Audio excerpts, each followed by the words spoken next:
Good morning to all of you, dear students. This is your lesson number 4 from your Flamingo book.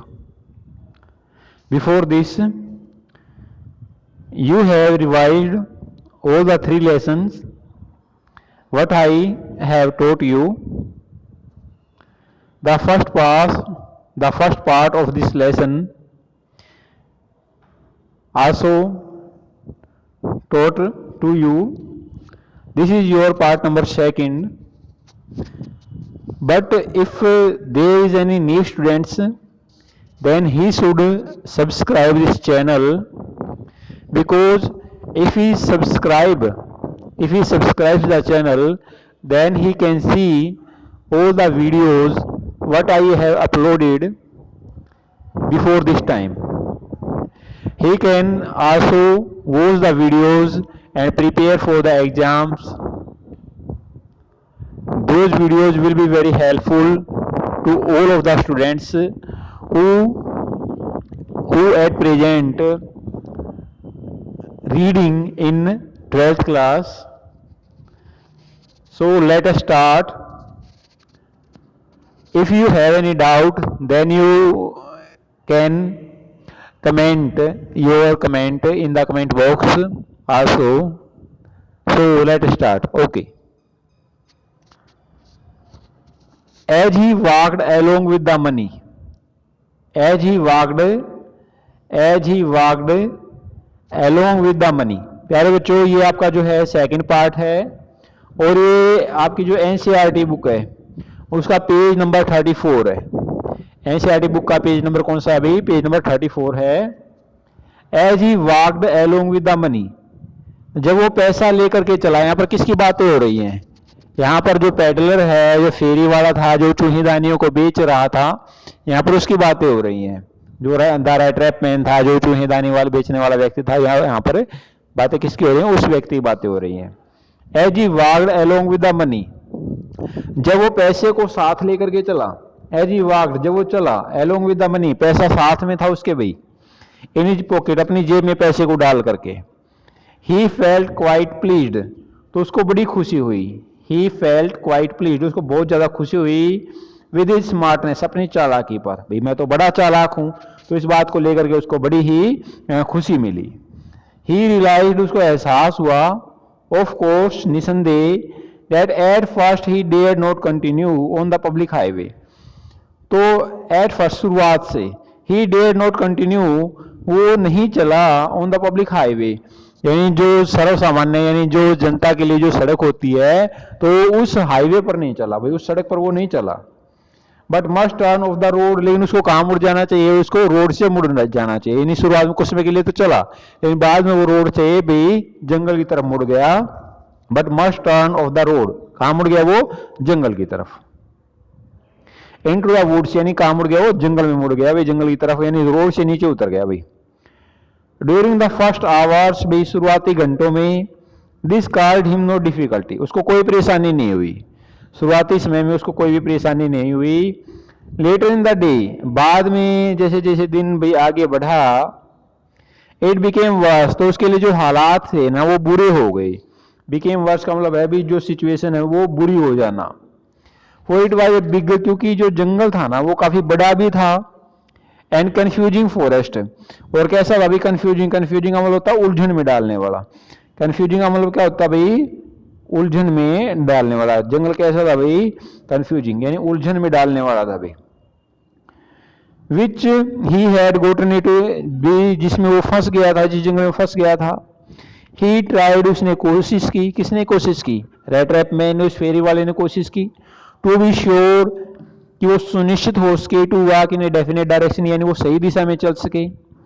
But the path, लेकिन जो रास्ते थे ना, twisted back and forth so strangely, वे आगे पीछे इस तरह से मुड़ते थे।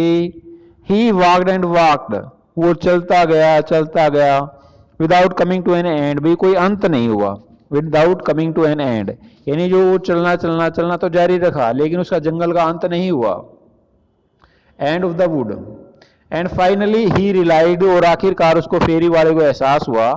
Finally he realised that he had only been walking, कि वो सिर्फ चल रहा है। Around in the same part of the forest, यानी वो सिर्फ जंगल के उसी हिस्से में चल रहा है। उसको ऐसा एहसास हुआ। All at once he recalled his thoughts, और तुरंत उसने अपने उन विचारों को याद किया। All at once he recalled his thoughts about the world, संसार के बारे में। एंड द रेट रैप, और अपनी चूहेदानी के बारे में। उसको वही विचार फिर से याद आए। Now his own turn had come, अब उसकी खुद की बारी आ गई थी। He had let himself be fooled, अब वो स्वयं ही मूर्ख बन गया था भाई। He had let himself be fooled by a bait, यानी चारे के प्रति। एंड हैड बीन कोट, और फंस गया था, यानी अब वो खुद ही लालच में आकर के फंस गया था।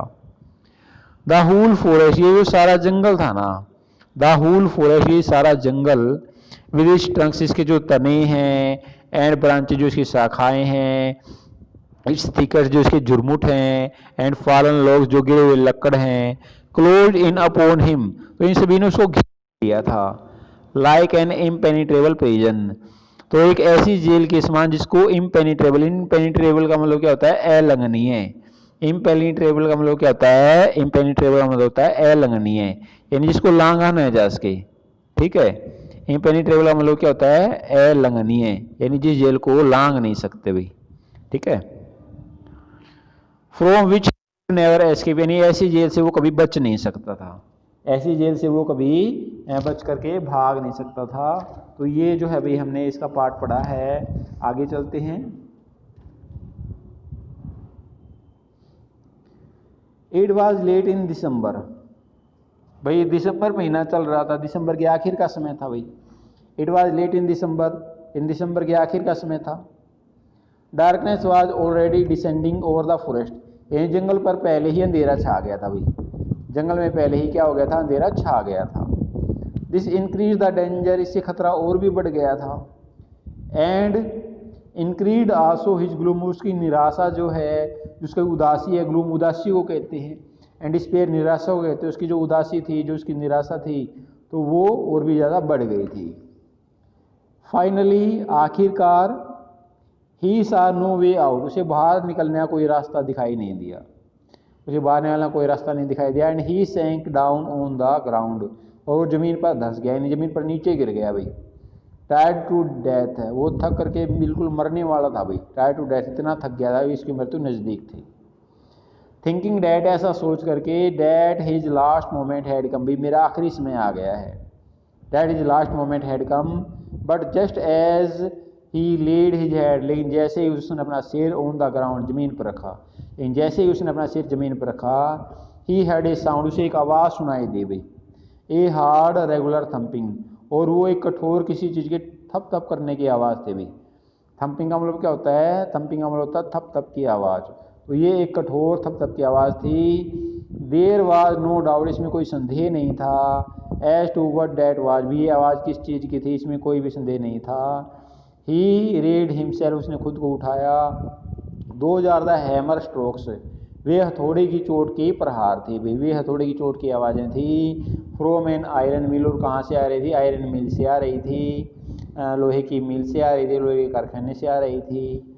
ही थॉट, उसने सोचा, ही थॉट, उसने सोचा, there must be people nearby, यानी पास में ही आदमी भी होंगे। ही थॉट, उसने क्या सोचा, there must be people nearby, यानी पास में आदमी भी होने चाहिए। He summoned all his strength, उसने अपनी सारी ताकत लगा दी भाई। समन्ड का मतलब क्या होता है, इकट्ठा करना, बटोरना, तो उसने अपनी सारी ताकत जो है लगा दी। समन्ड का मतलब इकट्ठा करना, ऑल हिज स्ट्रेंथ, अपनी सारी ताकत। गोट अप, वो उठा, and staggered in the direction of the would, और स्टैगर्ड का होता है लड़खड़ाते हुए। स्टैगर्ड का मतलब क्या होता है, लड़खड़ाते हुए। In the direction of the would, और वो जंगल की जिस दिशा से साउंड आ रही थी, जिस साइड से आवाज आ रही थी, उस तरफ वो चल पड़ा भाई। द राम्स जो आयरन वर्क्स, जो राम्स जो मील थी भाई, जो राम्स जो की जो मील थी, जो लोहे की मील थी, which are now close down, जो अब बंद हो चुकी थी, यानी इस समय वो बंद हो चुकी थी। वर नोट सो लॉन्ग अगो, अभी उसको बंद हुए ज़्यादा समय नहीं हुआ था। ए लार्ज प्लांट, एक बड़ा कारखाना था। विद स्मेल्टर, जिसमें लोहे को पिघलाया जाता था, विद स्मेल्टर मतलब पिघलाना। रोलिंग मील, उसमें लोहे को बेला जाता था। एंड फोर, जो उसके अंदर भट्ठी भी थी, उसमें क्या थी, मील के अंदर भट्ठी भी थी। इन द समर टाइम भी, ग्रीष्म ऋतु में जब गर्मियाँ होती थी, long lines of heavily loaded बास, यानी जो भारी भारी जो लोड की हुई जो भरी हुई जो बास होती हैं और जो स्काउज होती हैं, यानी बड़ी बड़ी नाव को कहते हैं, बास और स्काउज का होते हैं बड़ी बड़ी किश्तियाँ, नाव जिसको बोलते हैं। स्ली डाउन द कैनाल, वे नहर में तैरती हुई जाती थी भी नीचे की तरफ। वे यहाँ से जंगल से भी नहर के रास्ते से वे नावें मैदानों की तरफ जाती थी। Which led to a large inland lake, और जो एक बड़ी सी झील की तरफ है, जो मैदानों में जो बड़ी झील थी वहाँ तक वो चली जाती थी। And in the winter time, और सर्दियों के समय, the roads near the mill, जो मिल के पास की जो सड़कें थी वर ब्लैक, वे काली हो जाती थी। From all the coal dust, भाई उस कोयले की धूल से। Which shifted down from the big charcoal crates, जो कि चारकोल के जो सांचे हैं होते हैं, जो कि कोयले के जो सांचे होते हैं बड़े बड़े, तो उनमें से धूल के गिरने से, उनमें से कोयले के गिरने से वे बड़ी जो सड़कें थी वे काली हो जाती थी भाई। During one of the long dark evening, ऐसी ही एक अंधेरी शाम के दौरान, ऐसी ही एक अंधेरी शाम के दौरान, ऐसी ही एक अंधेरी शाम के दौरान,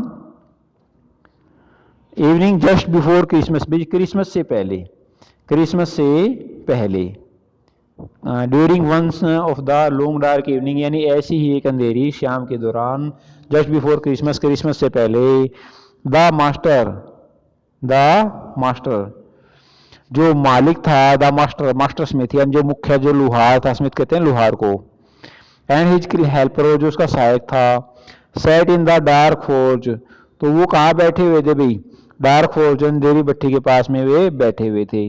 डार्क फोर्ज का मतलब क्या होता है भाई, अंधेरी भट्टी। कहाँ बैठे हुए थे वे, अंधेरी भट्टी के पास में बैठे हुए थे। नियर द फर्नेस, भट्टी भी उनके पास में थी। Waiting for the pig iron, और वे पिग आयरन का इंतजार कर रहे थे।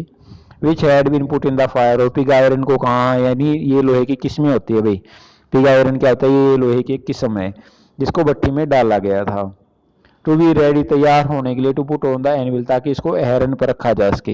एनविल किसको कहते हैं, एहरन, ताकि इसको एहरन पर रखा जा सके, इसलिए ऐसा किया गया था, ताकि इसको एहरन पर रखा जा सके, to put on the anvil.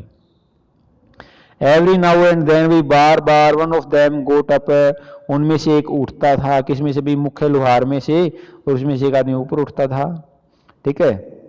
To steer the glowing मास, उस सुलगते हुए जो पदार्थ को हिलाने के लिए, with a long iron bar, एक लंबे से लोहे की छड़ के साथ, with a long iron bar. Returning a few moments, और कुछ पल के बाद वो वापस आता, ड्रिपिंग विद परस्पिरेशन, पसीने से टपकता हुआ। दो, यद्यपि, एज वाज द कस्टम, जैसा कि रिवाज था, ही वोर नथिंग, वो कुछ नहीं पहने हुए था, बट ए लॉन्ग शर्ट, एक लंबी सी कमीज के अलावा, and a pair of wooden shoes, और लकड़ी के जूतों के अलावा उसने कुछ भी नहीं पहना हुआ होता था। तो प्यारे बच्चों, मैं आशा करता हूँ ये जो सेकंड पार्ट है ये आपको सभी को अच्छी तरह से समझ में आया होगा। तो जो बच्चे इस चैनल से नए जुड़े हैं तो वे बच्चे इस चैनल को सब्सक्राइब कर लेंगे। सब्सक्राइब करने का क्या फ़ायदा होता है बच्चों, जो भी वीडियोस डाली हुई हैं, जितनी आज तक भाई 12वीं क्लास की जितनी भी वीडियो डाली गई हैं, तो आप उन सभी वीडियोस को देख सकते हो और अपने भी एग्ज़ाम की तैयारी कर सकते हो, ठीक है। तो सभी वीडियोस को देखा जाता है सब्सक्राइब की मदद से, और इसका सब्सक्राइब करने का कोई भी चार्ज नहीं है, कोई पैसे नहीं लगते आपके सब्सक्राइब के, और न ही कोई मंथली पैसे कटते हैं। इससे भी ये तभी आप वीडियोस को देख सकते हो। सब्सक्राइब बटन के नीचे लाइक बटन दिया गया है। लाइक का क्या फ़ायदा होता है भाई, अगर आप जो ये वीडियो पसंद आई है तो आप इसको लाइक कर सकते हैं। तो लाइक करने से क्या होता है भाई, हमें पता चलता है भाई कितने बच्चों को ये वीडियो पसंद आई है। इसके बाद इसके साइड में डिसलाइक भी होता है भाई, अगर आप को पसंद नहीं आई है तो आप डिसलाइक भी कर सकते हो। तो डिसलाइक जब आप करते हैं तो साथ में आपको जो नीचे कमेंट बॉक्स दिया हुआ है उसमें कमेंट बॉक्स में अपना डाउट लिख करके भेजना भाई, आपने इस वीडियो को डिसलाइक क्यों किया, ठीक है। अगर आपने लाइक किया है तो भी आपने कमेंट बॉक्स में लिखना भाई आपको ये वीडियो क्यों पसंद आई है, अभी क्या रीज़न है, तो आप कमेंट बॉक्स में उसको लिख करके भेज सकते हो भी आपको वीडियो अच्छी क्यों लगी है। राइट हैंड की तरफ जो है बेल आइकन बना हुआ है, उस बेल आइकन पे भी आपने प्रेस करना है और ऑल के ऑप्शन पे क्लिक करना है। ऑल ऑप्शन पे जो है अभी क्या होगा उससे कि जितनी भी वीडियोस हम अपलोड कर रहे हैं वे सभी वीडियोस का जो नोटिफिकेशन है वो आपके पास पहुंचता रहेगा, ठीक है। Okay, thank you.